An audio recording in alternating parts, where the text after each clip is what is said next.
살아계신, 지금 함께하고 계신, 지금 주목하고 계신 하나님, 우리의 예배를 받으시는 주님, 오늘은 나의 날이 아니라 주의 날임을 고백하며 인정하며 또 그렇게 고백하는 마음으로 이 자리에 서 있는 우리를 주님 주목하여 주옵소서. 아버지는 우리의 왕이시고 우리의 유일한 구주이시고 유일하신 삶의 이유이심을 고백합니다. 지나간 시간들 다 내려놓고 앞으로 있어야 할 일들, 일어날 일들 다 내려놓고 나의 왕이신 주님을 높여드립니다. 우리의 영광 주님 홀로 받아 주옵소서. 예수님의 이름으로 기도드립니다. 아멘. 빛 되신 주 어둠 가운데 비추사 내 눈 보게 하소서. 예배하는 선한 마음 주시고 산 소망이 되시네.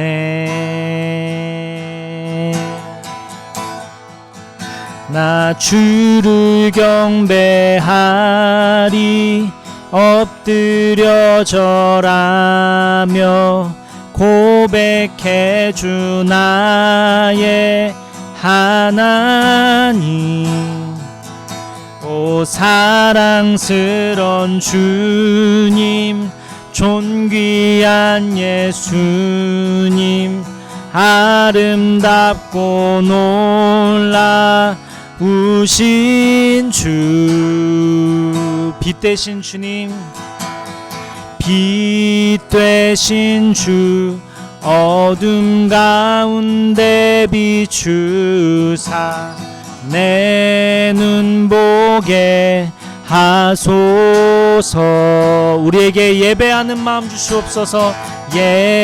예배하는 선한 마음 주시고 산 소망이 되시네. 나 주를 경배하리, 나 주를 경배하리 엎드려 절하며 고백해 주 나의 하나님.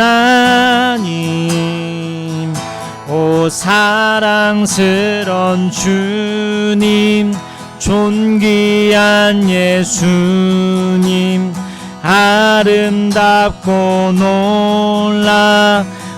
놀라우신 주. 나 주를 경배하리, 나 주를 경배하리 엎드려 절하며 고백해 주 나의 하나님. 오 사랑스런 주님, 존귀한 예수님, 아름답고 놀라우신 주. 2절 고백할까요? 만유의 주님, 만유의 높임을 받으소서. 영광 중에 계신 주, 겸손하게 이 땅에 임하신 주, 높여 찬양하리라. 나 주를 경배하리, 나 주를 경배하리 엎드려 절하며 고백해 주 나의 하나님. 오 사랑스런 주님, 존귀한 예수님, 아름답고 놀라우신 나 주를 경배하리, 나 주를 경배하리. 엎드려 절하며 고백해 주 나의 하나님. 오 사랑스런 주님, 존귀한 예수님, 아름답고 놀라우시. 아멘. 주를 경배하리. 나 주를 경배하리. 엎드려 절하며 고백해 주 나의 하나님. 오 사랑스런 주님, 존귀한 예수님, 아름답고 놀라우신 주.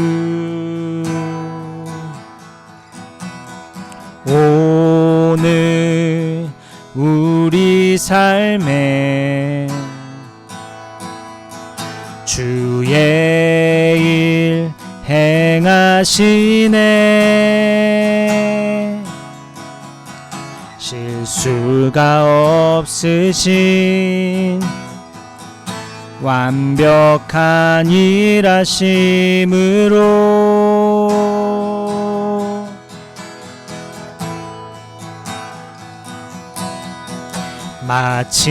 마침내 그날에 주 약속 이루시네. 천지를 지으신 온전한 그 말씀으로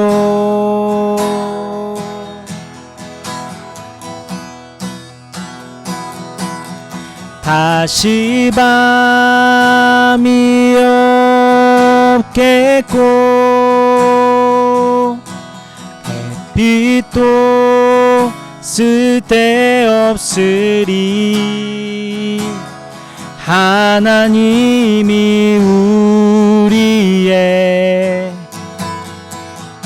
영원한 빛 되시네.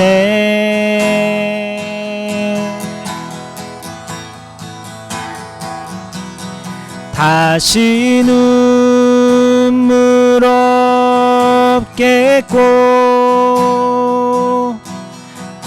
슬픔과 고통 없으리. 하나님과 우리가 영원히 함께 사네.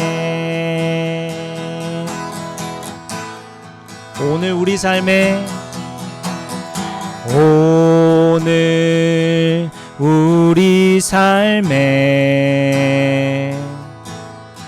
주의 일 행하시네.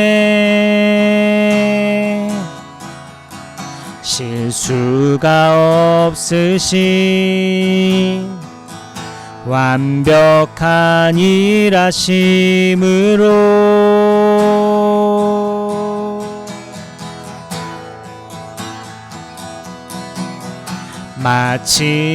마침내 그날에 주 약속 이루시네. 천지를 지으신 온전한 그 말씀으로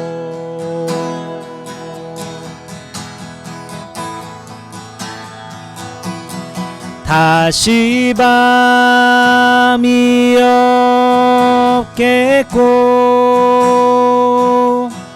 햇빛도 쓸데없으리. 하나님이 우리의 영원한 빛 되시네.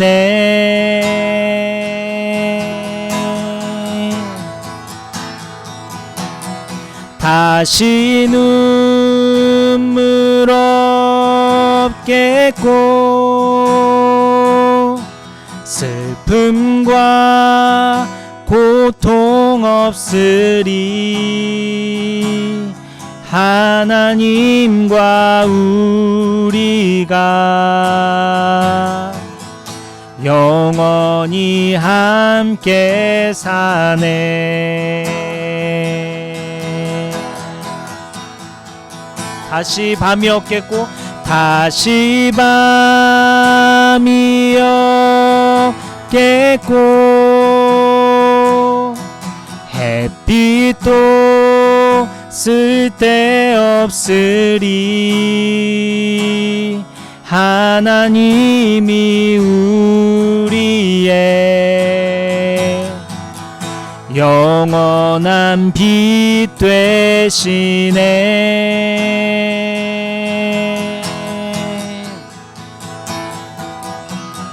다시 눈물 없겠고 슬픔과 고통 없으리.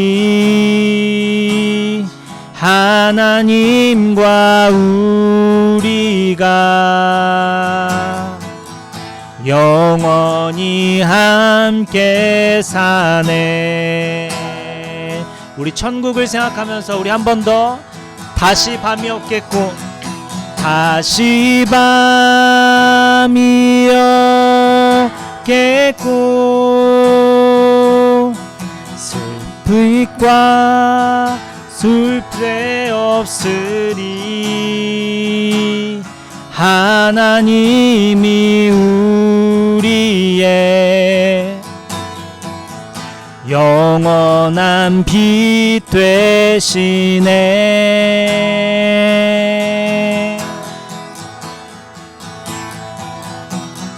다시 눈물 없겠고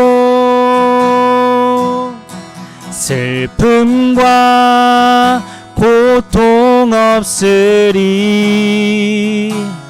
하나님과 우리가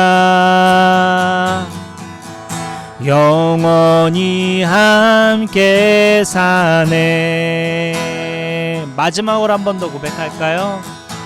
다시 밤이 없겠고 다시 밤이 없겠고 햇빛도 쓸데없으리. 하나님이 우리의 영원한 빛 되시네.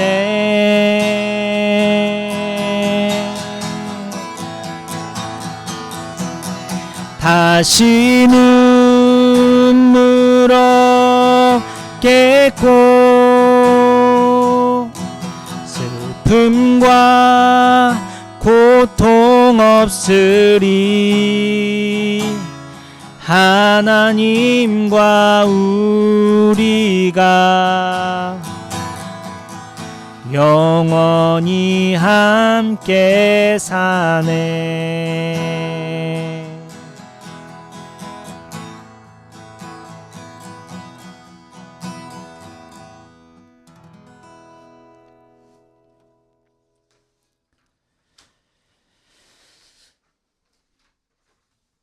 우리 주기도문 함께 사도신경 고백함으로 우리 함께 나아갑시다.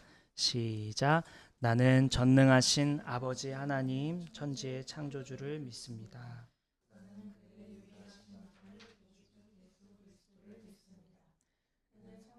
잉태되어 동정녀 마리아에게서 나시고 본디오 빌라도에게 고난을 받아 십자가에 못 박혀 죽으시고 장사된 지 사흘 만에 죽은 자 가운데서 다시 살아나셨으며 하늘에 오르시어 전능하신 아버지 하나님 우편에 앉아 계시다가 거기로부터 살아있는 자와 죽은 자를 심판하러 오십니다. 나는 성령을 믿으며 거룩한 공교회와 성도의 교제와 죄를 용서받는 것과 몸의 부활과 영생을 믿습니다. 아멘. 오늘 말씀은 우리가 간과하는 세 가지 사실이라는 제목으로 우리 함께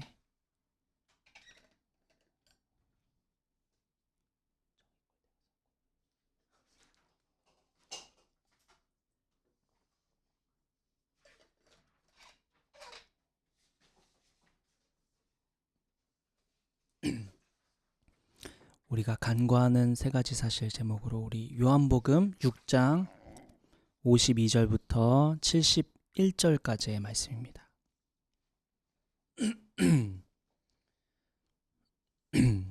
제가 한 절, 여러분 한 절 교독하겠습니다. 그러자 유대 사람들은 서로 논란을 하면서 말하였다. 이 사람이 어떻게 우리에게 자기 살을 먹으라고 줄 수 있을까?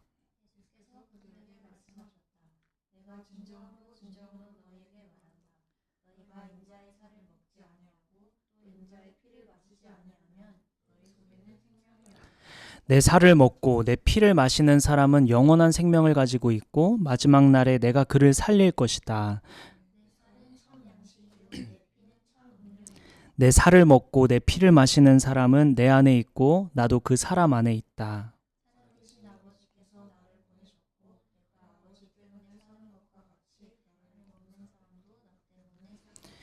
이것은 하늘에서 내려온 빵이다. 이것은 너희의 조상이 먹고서도 죽은 그런 것과는 같지 아니하다. 이 빵을 먹는 사람은 영원히 살 것이다.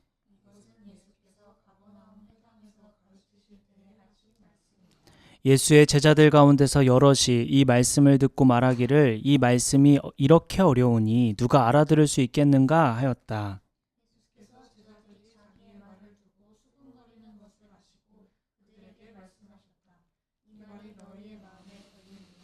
인자가 전에 있던 곳으로 올라가는 것을 보면 어떻게 하겠느냐?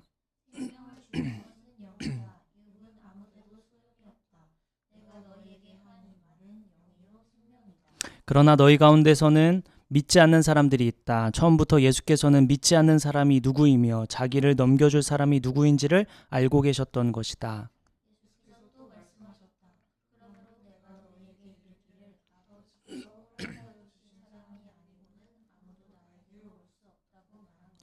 이 때문에 제자 가운데서 많은 사람이 떠나갔고 더 이상 그와 함께 다니지 않았다.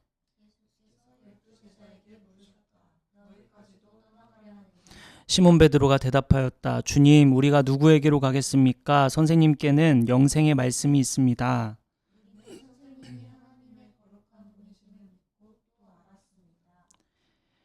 예수께서 그들에게 대답하셨다. 내가 너희 12를 택하지 않았느냐? 그러나 너희 가운데서 하나는 악마이다.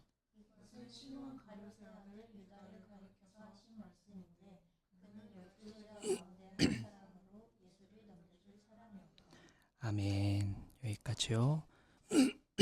오늘 말씀은 우리가 간과하는 세 가지 사실이라는 제목으로 말씀을 나누도록 하죠. 우리는 평소에 많은 것을 점검하며 살고 있죠. 핸드폰 배터리를 늘 확인하고 지갑이 내 주머니에 잘 있는지 또 확인도 하고요. 차키가 없어지지 않았는지 또 거울을 수시로 보면서 얼굴에 뭐 묻은 것은 없는지 점검하고 또 오늘 하루를 보내며 빠뜨린 건 없는지 내가 잃어버린 건 없는지 우산은 챙겼는지 계속해서 살피고 점검하죠. 이렇게 신앙도 점검하며 살아야 합니다. 주일이면 예배를 드리고 있고 우리가 주중에 서로의 기도 제목 가지고 기도하고 있고 또 무언가 섬기고 있으니 이 정도면 충분하지 생각해선 안 되죠. 믿음을 가진 우리가 마땅히 알아야 하는 사실들, 우리가 점검해야 하는 것들이 있습니다. 오늘 본문은 우리에게 놓치지 말아야 할 사실들 가르쳐 주는데요. 우리가 신앙생활하면서 간과하는 세 가지 사실을 한번 살펴보겠습니다. 그중 첫째는 말씀이 문제가 아니라 내 문제다라는 것입니다. 첫째, 말씀이 문제가 아니라 내 문제다라는 것입니다.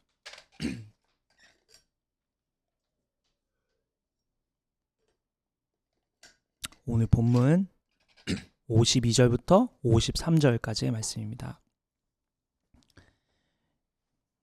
제가 읽을게요. 그러자 유대 사람들은 서로 논란을 하면서 말하였다. 이 사람이 어떻게 우리에게 자기 살을 먹으라고 줄 수 있을까?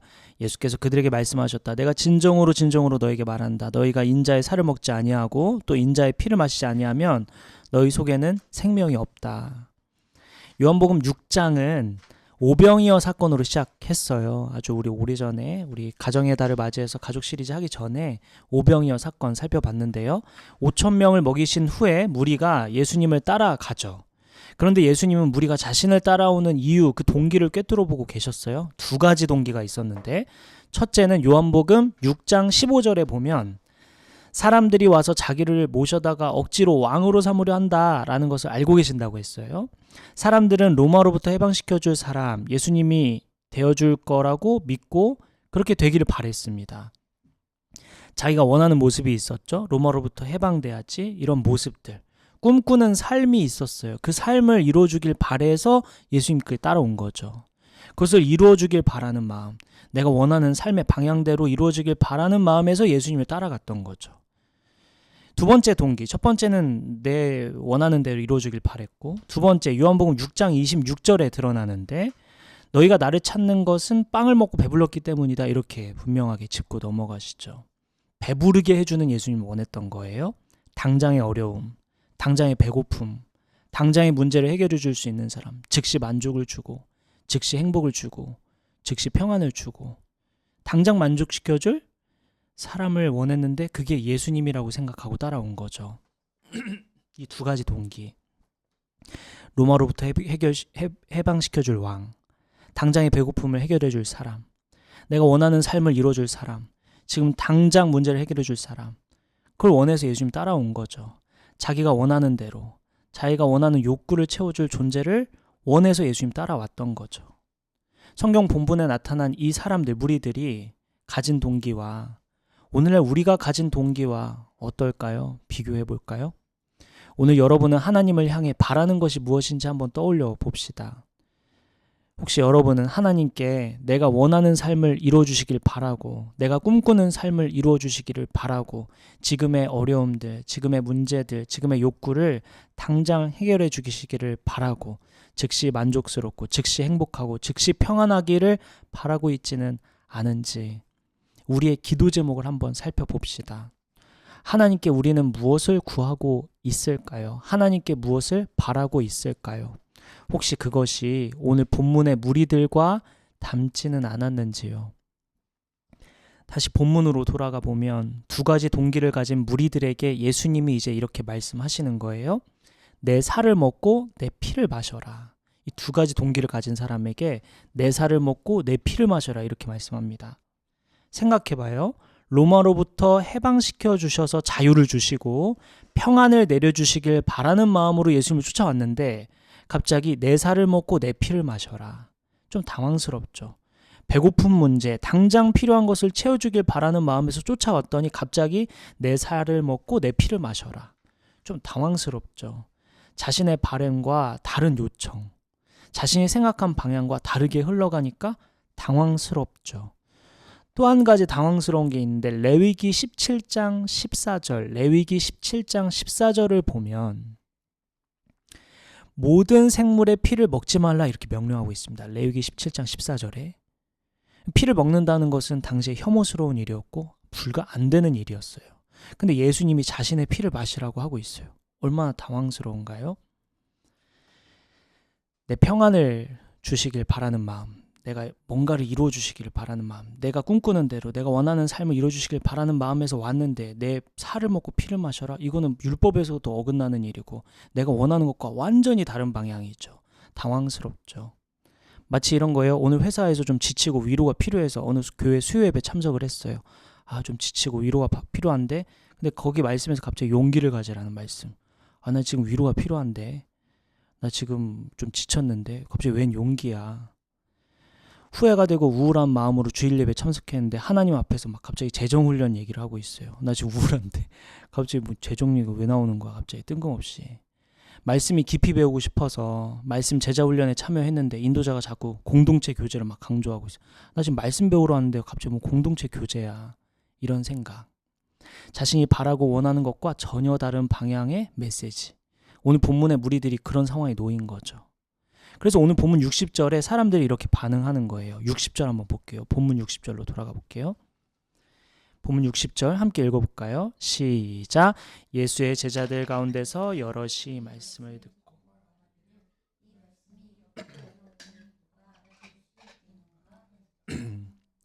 60절에서 제자들이 이 말씀 어렵다. 이게 무슨 상황이야? 이거 나 뭐 어려운데? 이런 거죠. 여기서 어렵다는 말은 헬라어로 보면 좀 더 이 말씀 해석하기가 좋은데요. 헬라어로 보면 이 단어는 단순히 이해하기 어렵다는 뜻이 아닙니다. 여기 어렵다는 말의 본래 의미는 거칠다, 딱딱하다, 가혹하다 이런 뜻을 가졌는데요. 즉 이것을 해석해 보면 말씀이 이해하기 어렵다는 뜻이 아니라 받아들이기가 어렵다. 받아들이기가 좀 가혹하다 이런 뜻을 가졌습니다. 결국 사람들은 예수님 무슨 말씀하는지 이해했어요? 알아들었어요? 그런데 거부하고 있는 거죠. 받아들이기 싫은 거죠. 내가 원하던 삶과 내가 원하던 방향과 좀 다르니까 받아들이기가 싫은 거예요. 그래서 오늘 본문 61절에 보면 예수님이 그걸 정확하게 지적하고 계세요. 이 말이 너희 마음에 걸리느냐라고 묻고 계신 거죠. 너 마음에 지금 걸리지? 너가 원하던 대로 이루어지지 않으니까 지금 너 마음에 걸리지? 너가 원하던 방향과 다르니까 지금 너 마음에 걸리지? 이렇게 지적하고 계신 거죠. 왜 무리들이 받아들이기 어려울까? 왜 마음에 걸렸을까? 아까 얘기로 돌아보면 회사에서 좀 지치고 위로가 필요해 어느 수요예배 참석했는데 갑자기 용기를 가지라는 말씀 주셨을 때 당황스럽다고 했잖아요. 이때 왜 받아들이기 어렵냐면 내가 참석하기 전부터 원하는 게 있었던 거죠. 내가 원하는 방향, 내가 듣고 싶은 말이 있었기 때문에 마음에 걸리는 거죠. 레위기 17장 14절에 모든 생물의 피를 먹지 말라고 하셨는데 예수님께서 자신의 피를 마셔라라는 말씀이 마음에 걸렸어요. 자기가 아는 상식에서 벗어나니까 자꾸 마음에 걸리는 거죠. 자기가 알고 있는 지식, 자기가 경험한 것 안에만 수용하려고 하니까 자꾸 마음에 걸리는 겁니다. 내가 내 인생을 핸들링하려는 인간의 본성이 하나님 말씀 앞에서도 나타나기 때문에 자꾸 받아들이기가 어렵고 마음에 걸리는 것이죠. 말씀이 문제가 아닌 거예요. 설교하는 사람이든 설교든 말씀이 문제가 아니라 내가 문제다라는 거죠. 저는 약 2년 동안 오래전에 한창 주님을 궁금해할 때 예수전도단 화요 모임을 한 2년간 꾸준히 참석했던 적이 있었어요. 그때 성경책이랑 노트와 펜을 이렇게 들고 예배를 사모하는 마음으로 그 시간을 늘 기다리면서 갔어요. 그 긴 시간 동안, 그 긴 기간 동안 다양한 설교자의 설교를 들었었는데 지루하게 설교하는 사람, 너무 막 힘든 거예요. 막 말도 느리고 조용하고 발음도 잘 못 알아듣겠고 그런 사람, 막 웃기려고만 하는 사람 또 막 계속 농담하는 거예요. 막 아니 지금 내가 좀 웃기긴 한데 막 웃으면서 막 그리고 막 설교하는 도중에 막 외국인이 와가지고 통역하느라 막 흐름 자꾸 끊기는 경우 막 또 예정보다 막 길게 막 설교해가지고 나 지하철 타고 돌아가야 되는데 막 뭐 급한 생각 다양했어요. 그런데 늘 갈 때마다 하나님 말씀을 늘 캐치하고 왔었어요. 그 이유가 있는데 성경 마태복음 6장 8절에 보면 마태복음 6장 8절에 보면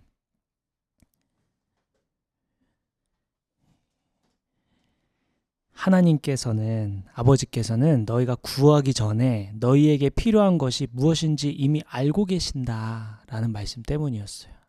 지금 내가 듣고 있는 말씀, 내가 오늘 지루하게 설교하는 사람이든 장난치는 사람이든 통역해서 흐름이 끊기든 분명히 나에게 필요한 걸 지금 말씀해주고 계신다. 내가 들어야지. 이런 마음을 늘 가지고 있었어요. 나를 가장 잘 아시는 하나님이 내가 들어야 할 설교 지금 들려주시겠지. 지금 내가 생각해야 할 것, 지금 내가 원하는 건 이런 거지만 지금 이거 생각해야 할 타이밍인가 보다 내가 핸들링하지 않고 하나님께 맡기고 들으려고 노력했죠. 여러분도 마찬가지예요. 여러분 저는 주중에 막 바쁘게 지내면서 설교 준비도 하고 그러면서 막 토요일날 밤늦게 때로는 새벽까지 준비하고 여러분을 맞이하는데 한 가지 걱정이 있어요. 여러분은 나를 통해 저를 통해 하나님 말씀 진짜 듣고 있을까? 여러분은 저와 함께하는 시간 동안 하나님 말씀을 깨닫고 순종하고자 하는 결단을 하고 있을까? 결단만 할 뿐 아니라 실제로 살아내면서 지금 삶이 변화하고 있을까? 삶이 삶으로 이어지고 있을까? 저는 늘 그런 고민과 걱정을 하고 있답니다. 오늘 본문에 등장하는 무리들이 여러분 자신과 얼마나 닮아 있는지 지금 보여주고 계신데, 여러분은 이 말씀 어렵다, 받아들이기 어렵다, 받아들이기 가혹하다, 이런 마음으로 여러분 주중에든 주일이든 말씀을 맞이하고 있지는 않은지. 우리가 간과하는 사실, 첫 번째는 말씀이 문제가 아니라 사실은 내 문제다라는 것을 우리는 자주 간과하곤 합니다. 두 번째, 우리가 간과하고 있는 것 둘째는 주저하거나 떠나도 붙잡지 않으시더라.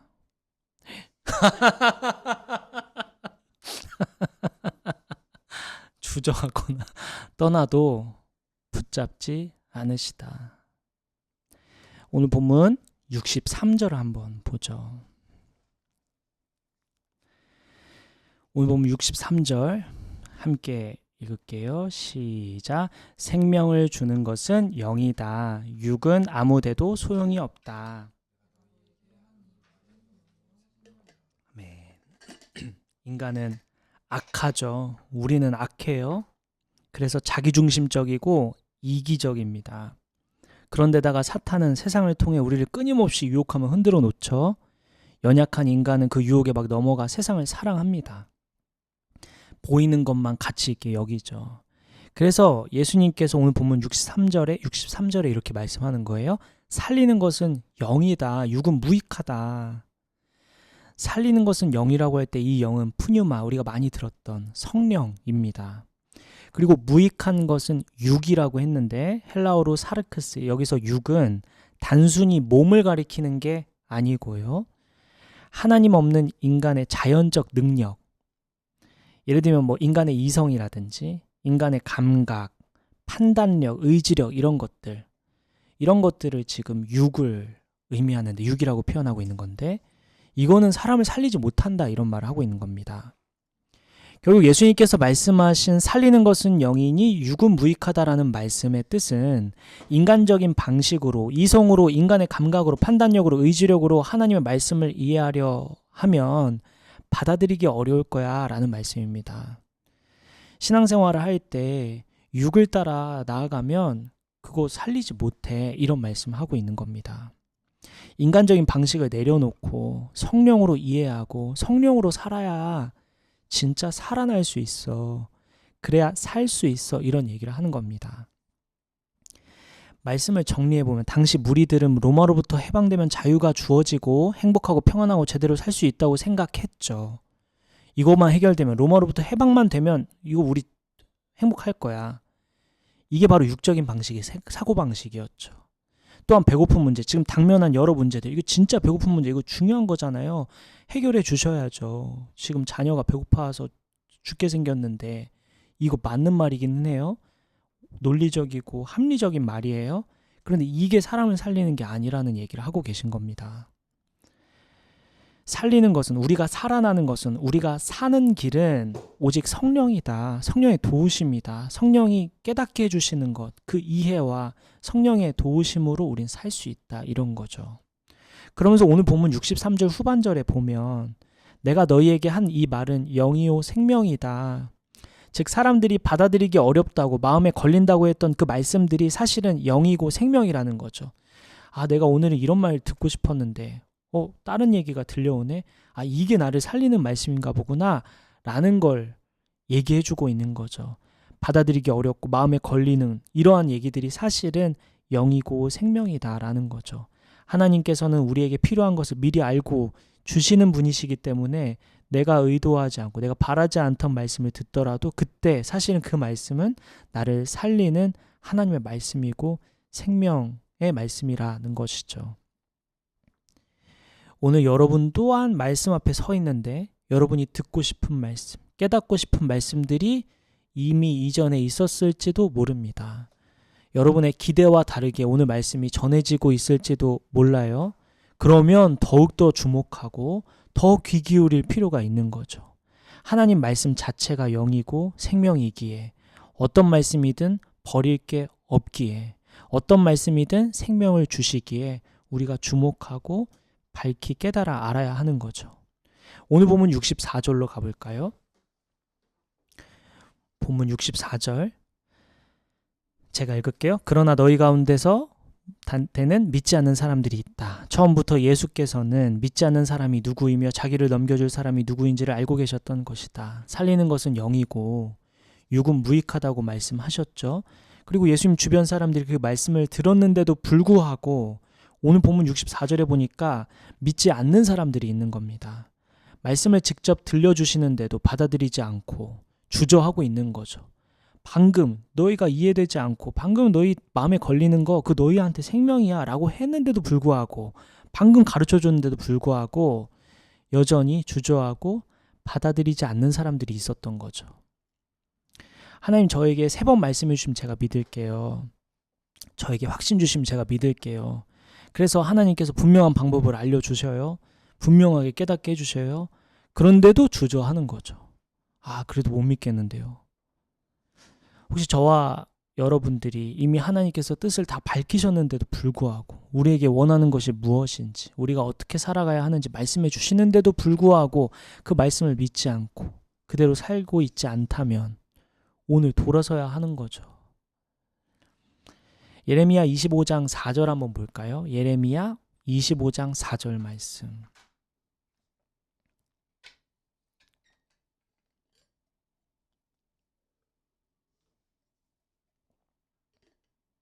이스라엘 백성이 바벨론 포로로 잡히기 전에 수많은 선지자들에게 선지자들을 통해서 하나님 말씀하시죠.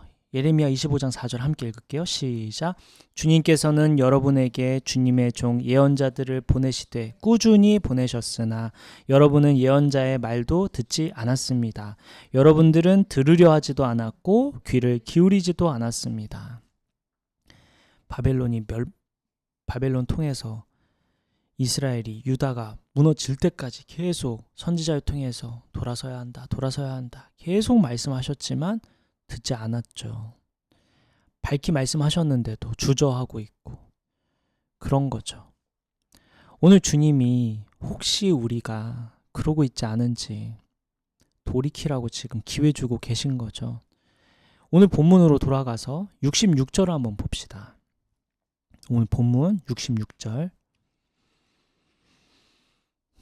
이 중요한 말씀이에요. 66절 같이 읽을게요. 66절 시작. 이 때문에 제자 가운데서 많은 사람이 떠나갔고 더 이상 그와 함께 다니지 않았자. 신학자 중에 비슬리 머리라는 사람이 있는데 이 66절이 요한복음에서 가장 슬픈 구절 중 하나라고 꼽았어요. 이 66절을. 예수님을 떠나간 사람들, 요 장면인데 예수님에 대해 어느 정도 알고 있는 사람들이란 말이에요. 예수님 말씀을 들었고 예수님과 함께한 시간이 적지 않은 사람들이었어요. 기적을 봤고요. 말씀도 들었고 함께 다녔죠. 그런데 떠나갔죠. 많은 사람이 떠났어요.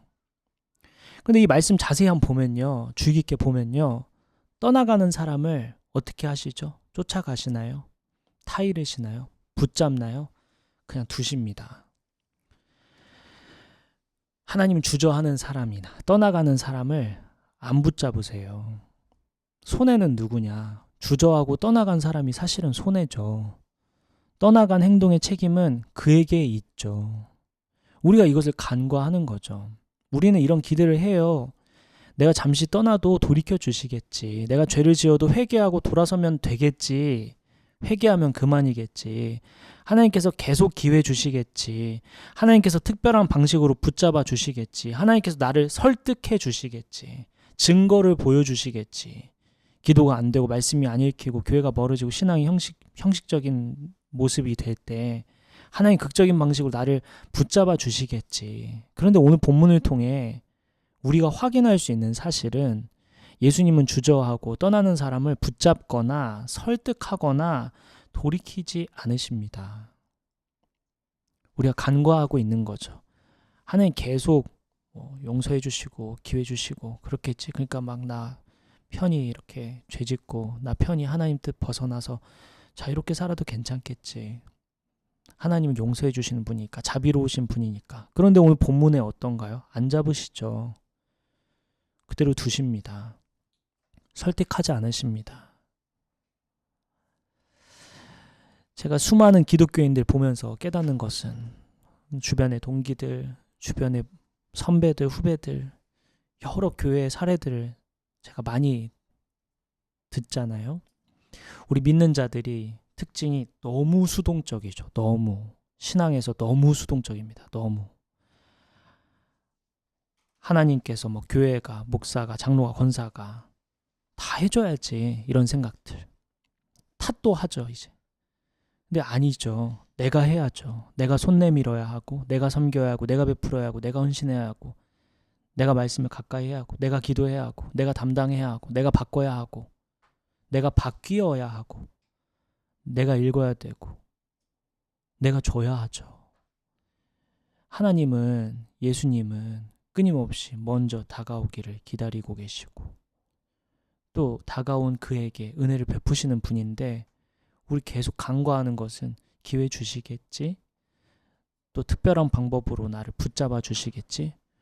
오늘 본문에 그렇지 않다는 걸 알려주고 계신 거죠. 하나님은 순종하며 나아가는 사람들에게 더 큰 은혜를 베푸시는 분이라는 것을 우리가 기억해야 하고, 하나님은 믿음으로 내딛는 사람 앞에 길을 열어주신다는 것을 기억해야 하고, 기다리기만 하는 사람보다 순종하며 나아가는 사람을 하나님은 사용하신다는 것을 기억해야 하고, 하나님의 인도하심은 머뭇거리는 사람보다 순종의 발걸음을 옮기는 자에게 더 분명하게 인도하고 보이신다는 것을 우리가 기억해야 할 것입니다. 우리 신앙생활하면서 자꾸 간과하고 있죠. 첫째, 말씀이 문제가 아니라 사실은 내 문제라는 것. 주저하거나 떠나도 사실은 붙잡지 않으시더라라는 것. 마지막 세 번째는 선이냐 악이냐 사실 둘 중 하나뿐이다. 선에 서든 악에 서든 둘 중 하나뿐이다. 중간은 없다. 차갑든지 뜨겁든지 둘 중 하나뿐이다. 앞으로 가냐 뒤로 가냐 둘 중 하나뿐이다 라는 거죠. 오늘 본문 67절 함께 보죠. 오늘 본문 67절입니다. 같이 읽을까요? 시작. 예수께서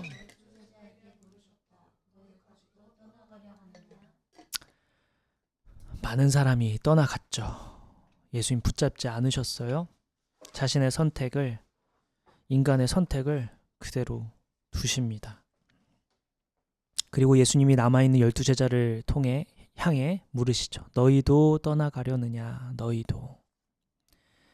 그때 베드로가 대답하죠. 68절부터 69절입니다.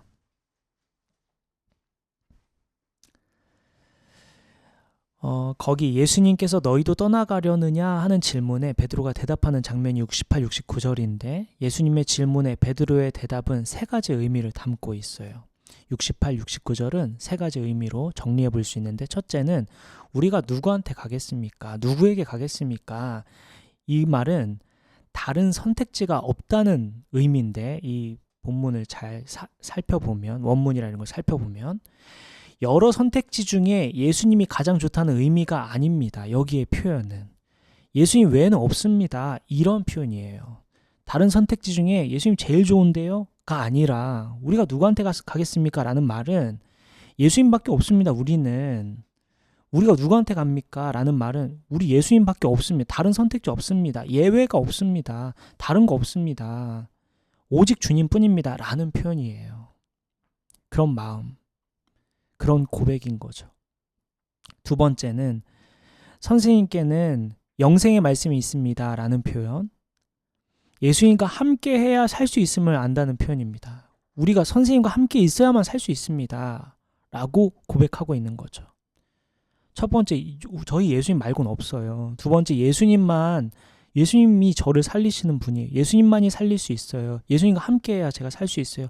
하나님 말씀이 예수님으로부터 온다는 것을 알고 있는 거죠. 끝으로 세 번째 의미는 선생님이 하나님의 거룩하신 분이심을 믿고 제가 또 알았습니다. 분이심을 제가 믿고 또 알았습니다. 이 문장은 헬라어 완료 시제로 쓰여 있는데 지금도 계속 믿고 알아가고 있다. 확신에 확신을 더하고 있고 시간이 지날수록 더 분명해지고 있다. 이런 얘기를 하고 있는 겁니다. 제가 시간이 가면 갈수록 주님이 더 좋고 주님밖에 더 없고 시간이 가면 갈수록 주님으로부터 살 수 있다는 걸 제가 계속 경험하고 있습니다. 제가 더 알고 있고 더 확신을 얻고 있고 더 분명해지고 있습니다. 라는 의미죠. 이 세 가지 의미, 이 고백, 우리의 신앙 고백과 이 베드로의 신앙 고백과 한번 비교해보면 어떨까요? 그리고 68, 69절 베드로의 고백에 이어 70절부터 71절에는 누가 등장하죠? 가룟 유다가 등장하죠. 70절 한번 보면요. 예수께서 그들에게 대답하셨다. 내가 너희 12를 택하지 않았느냐? 내가 너희를 택하지 않았냐? 그러나 너희 가운데서 하나는 악마다. 이렇게 얘기하고 있어요. 같은 말씀을 들었고 같은 영향을 받았죠. 같은 기적을 경험했고 같은 가르침을 받았어요. 그런데 베드로는 예수님 외에 선택지 없습니다. 예수님만이 자신을 살게 합니다. 시간 지날수록 확신을 갖게 합니다. 라고 했고 더 분명히 예수님밖에 없음을 알아가고 있는데 그런데 유다는 어땠죠? 예수님 외에 선택지가 있었습니다. 예수님 말고도 선택지가 많지. 내 이성이든 내 돈이든. 예수님 말고 돈이 자신을 살게 한다고 믿었죠. 이때는 지금 딱 1억 천금을 얻을 수 있는 이거 기회다. 근데 뭐 그렇게 큰 돈을 얻은 것도 아니지만 돈이 선택지였어요. 돈이 자신을 살게 한다고 믿었죠. 시간이 지날수록 어떻게 되냐? 베드로는 더 확신을 가졌지만 시간이 지날수록 유다는 더 멀어졌죠. 그래서 예수님과 함께 사느냐, 마느냐, 예수님 말씀대로 사느냐, 그렇지 않느냐, 예수님을 믿느냐, 그렇지 않느냐, 악이냐, 선이냐, 앞으로 가냐, 뒤로 가냐, 그 둘 중 하나뿐이라는 거죠. 예수님 제자답게 사느냐, 아니면 그 다른 편에서 배신하며 사느냐, 선에 서느냐, 악에 서느냐, 둘 중 하나뿐이라는 것입니다. 미지근하게 중간에 있다고 중간에 있을 수 없다라는 거죠. 바울의 동역자 중에 데마라는 사람이 있었어요. 빌레몬서 1장 24절에 보면 데마를 자신의 동역자로 부릅니다. 바울이 소개해요. 데마는 내 동역자야. 내 진짜 믿을 만한 사람, 나랑 같은 마음으로 지금 사역하는 사람이야. 이게 동역자라고 불러요. 근데 데마는 바울이 여기 사람. 안녕하세요. 네. 데마는 바울이 감옥에 있을 때도 함께 했어요. 이 데마라는 사람이.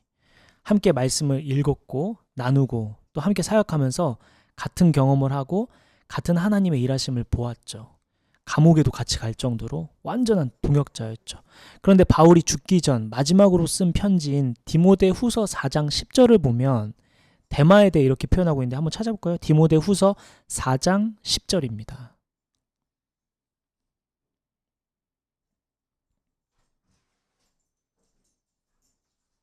디모데후서 4장 10절입니다. 함께 읽을까요? 4장 10절 시작. 데마는 이 세상을 사랑해서 나를 버리고 거기까지. 데마는 결국 세상을 택하죠. 디모데후서 4장 11절에 보면 누가만 나와 함께 있습니다. 데마는 떠났고 누가는 끝까지 남았습니다. 같은 경험을 했는데 다른 선택지가 있었던 거죠. 다른 바라는 게 있었고 예수님만이 날 살리는 게 아니야. 돈이면 될 거야. 혹은 세상의 인정이면 될 거야. 권력이면 될 거야. 아니면 내 실력이면 될 거야. 내 경험이면 될 거야. 라고 믿었던 사람들은 시간이 지나면 지날수록 주님과 멀어지고 결국엔 배신하거나 떠나가 버리는 그런 결과를 우리는 보게 됩니다. 베드로는 그리고 누가는 예수님 외에는 없었죠. 다른 무엇이 아니라 예수님만이 자신을 살린다는 것을 알았습니다. 시간이 지날수록 믿음과 확신은 더해져 갔죠. 그러나 가룟 유다는, 대마는 달랐습니다. 예수님 외에 다른 선택지가 있었죠. 예수님이 아닌 돈이, 세상이 자신을 살린다고 생각했습니다. 시간이 지날수록 그들은 예수님과 멀어져 갔고 떠나고 말았죠. 이게 참 무서운 말씀이라고 생각합니다. 그러니 우리도 돌아봐야겠죠. 점검해야겠죠. 내가 믿음의 길에서 벗어나 있지는 않을까? 내가 예수님 외에 다른 선택지를 계속 저울질하고 있지는 않았을까? 내가 예수님만으로 만족하지 못하고 다른 것에 혹시 기웃거리고 있지는 않았을까? 시간이 지날수록 정말 주님 안에서 믿음이 나는 자라고 있을까? 나는 시간이 지날수록 계속 성장하고 있을까? 나 시간이 지날수록 예수님 더 사랑하고 있을까? 시간이 지날수록 더 하나님 나라를 위해 살고 싶은 마음, 하나님 밖에는 없다는 마음이 계속 더 들고 있을까? 우리를 돌아봐야 합니다. 오늘 우리는 신앙생활하면서 간과하는 3가지 사실을 살폈습니다. 말씀이 문제가 아니라 사실은 내 문제다. 내가 어떤 말씀, 내가 더 좋은 말씀 들었어야, 내가 더 좋은 훈련 받았어야 되는 거 아닐까가 아니라 내 문제다. 혹은 주저하거나 떠나도 주님은 붙잡지 않더라. 나의 책임이니까 주님은 그것을 존중하기도 하고 자신의 선택에 맡겨두고 자발적인 것을 원하시기에 자발적으로 떠나는 것에 대해 그냥 두시더라. 그래서 결국 선이냐 악이냐 둘 중 하나뿐인데 예수님밖에 없는지 우리가 그것을 점검의 기준으로 삼아 나를 돌아볼 필요가 있더라라는 것입니다. 하나님께서 오늘 이 말씀을 왜 듣게 하셨을까요? 주님이 여러분에게 하시고자 하는 말씀이 분명히 있으리라 생각합니다. 그 말씀을 붙들고 우리 함께 주님 앞에서 결단도 하고 돌아서기도 하고 주님 앞에 우리의 자신의 마음을 고백하며 나아가면 좋겠습니다. 기도하겠습니다.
아버지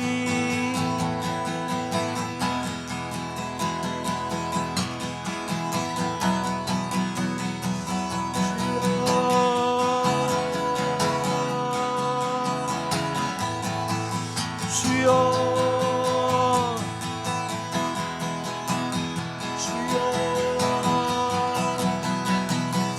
아버지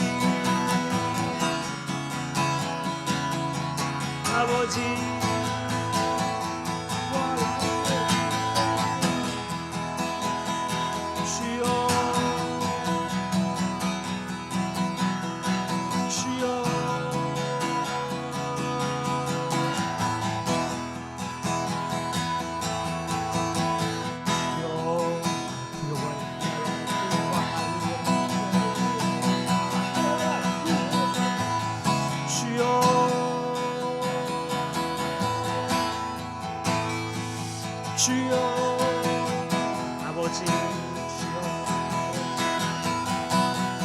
아버지 불쌍하고 아버지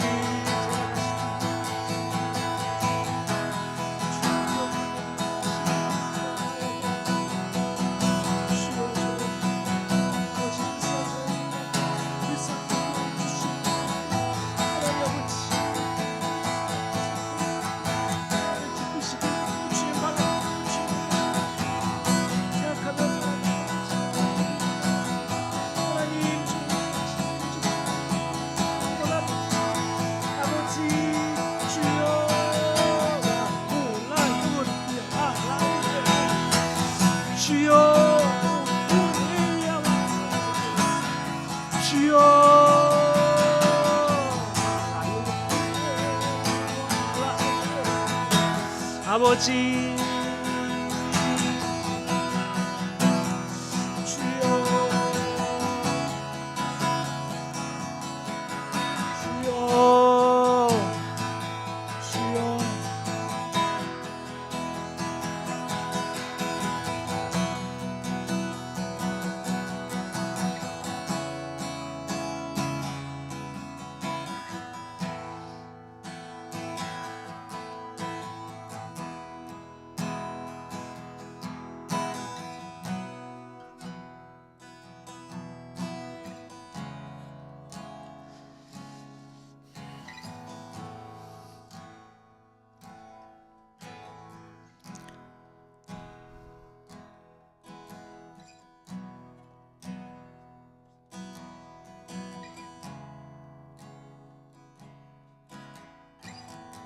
우리 마지막으로 한 가지 기도하고 마칠 텐데, 여러분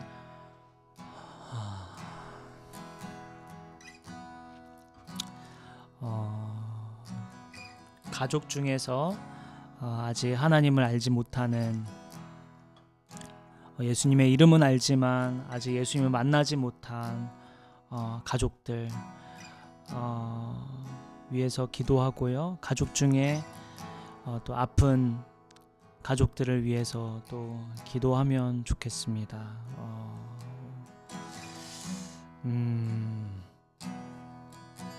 우리 그 두 가지만 놓고 기도할까요? 우리 아직 하나님을 알지 못하는 가족들, 또 아픈 가족들, 또 혹시 여러분 아직 하나님을 알지 못하지만 복음이 필요한, 예수님의 은혜가 필요한 사람들 얼굴을 떠올리며 이름을 불러가며 우리 기도하고 마치겠습니다. 기도하겠습니다.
주여,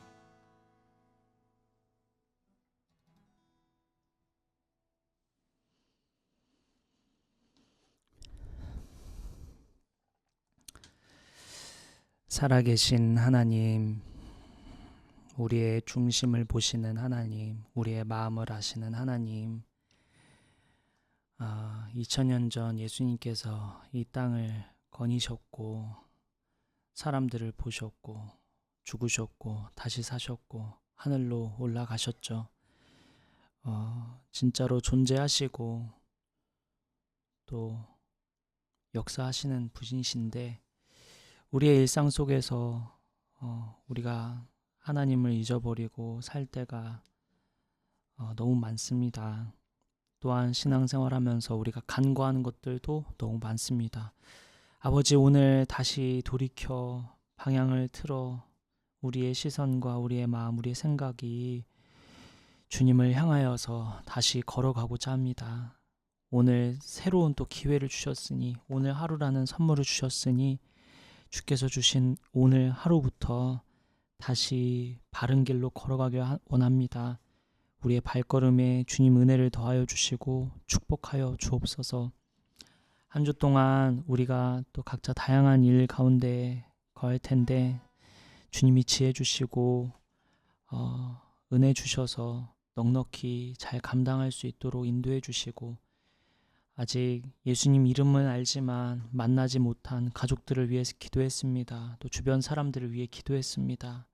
아버지, 속히 주님 만날 수 있는 은혜를 허락하여 주시고, 아픈 지체들 주께서 의로운 오른손으로 어루만져 주셔서 속히 나을 수 있도록 주님 은혜를 베풀어 주옵소서. 우리의 삶을 주님 손에 올려드립니다.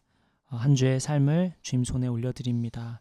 귀하게 인도하실 주님 찬양 올려드리며 우리의 길이요 진리요 생명이신 우리를 위하여 죽으시고 다시 사신 예수님의 이름으로 기도드립니다.